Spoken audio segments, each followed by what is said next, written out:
হে মুসলমান, আপনি কি মারা যাবেন না এক সময়? যাবেন না? হয়তোবা কোনো গরমকালে আপনি মারা যাবেন, অথবা বর্ষাকালে মারা যাবেন। যেদিন আপনি মারা যাবেন, রূহটা যখন কবজ হবে, দেখবেন অনেক মানুষ ফেল ফেলায় তাকায় থাকে, কথা বলতে পারে না। আপনি মনে করেন যে তার এখন পিপাসা লাগছে, কারণ রূহ কবজ শুরু হয়ে গেছে ভিতরে। দুনিয়ার সবচেয়ে কঠিন সময় হচ্ছে এই সময়টা, যে সময়টা মানুষের রূহটা কবজ হবে।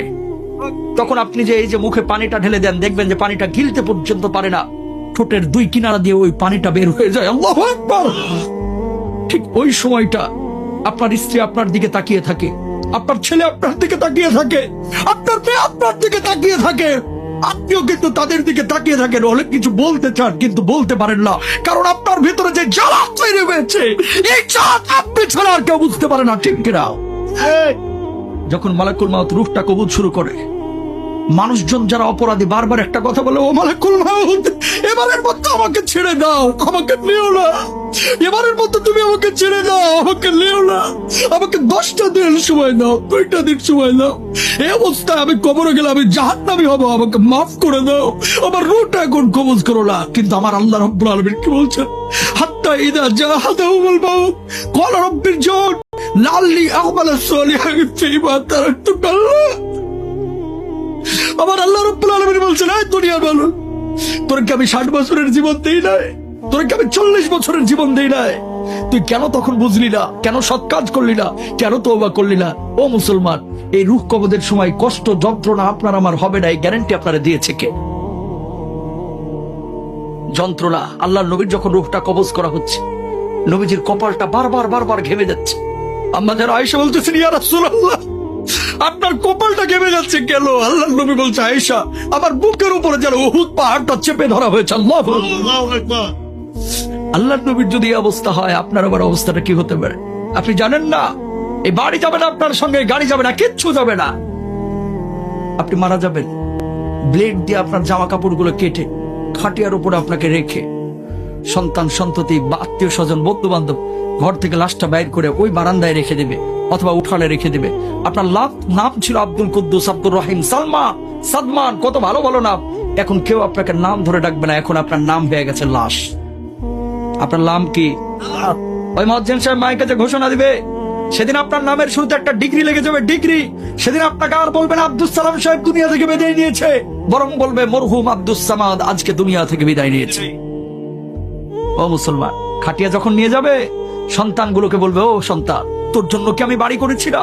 তোর জন্য কি আমি 30 বছর 60 বছর কষ্ট করেছি না? ও প্রাণের সন্তান, খবরদার আমারে কবরে একা রাখিস না, একা রাখিস না, একা রাখিস না।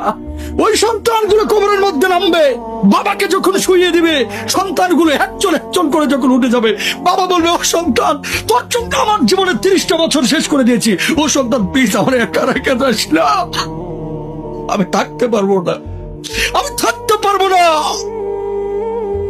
একজন করে উঠে যাবে। বাঁশগুলো যখন কবরের উপরে দেওয়া হবে, আপনি আকাশের দিকে তাকিয়ে থাকবেন কিন্তু কথা বলতে পারবেন না।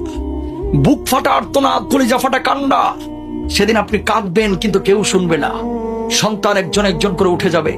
বাঁশগুলো যখন একটার পর একটা দেওয়া হবে, একটু আলো কবরের মধ্যে ঢুকবে, আপনি চিৎকার করবেন, ও সন্তান প্লিজ আমাকে রেখে যাস না, আমি অন্ধকার বড় ভয় পাই, আমি অন্ধকার বড় ভয় পাই রে, এইভাবে আমাকে রাখিস না। কিন্তু সন্তান শুনবে না, উঠে যাবে। এই যে বাঁশগুলো যখন পুরোটাই দিয়ে দিল, একটু আলো ঢুকতেছিল, এখন আলোটাও নাই। বাঁশের উপরে চাটাই দেওয়া হলো, এখন ঘুটঘুটে অন্ধকার। পাশ দিয়ে যদি একটা সাপও হেঁটে যায়, আপনি টের পাবেন না, এমন অন্ধকার। মানুষ যখন মাটিগুলো দেবে, ধিকধাপ আওয়াজ হবে, মাটি দেওয়া হয়ে যাবে, মানুষ চলে যাবে।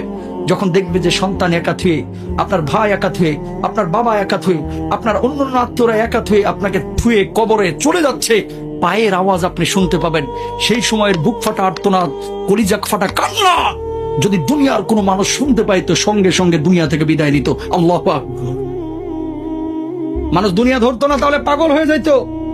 হাজার ওয়াজ দরকার নাই মুসলমান, এরকম 2-1টা জিনিস একটু মেনে নেন, জীবন পরিবর্তন হয়ে যাবে, ঠিক কিনা?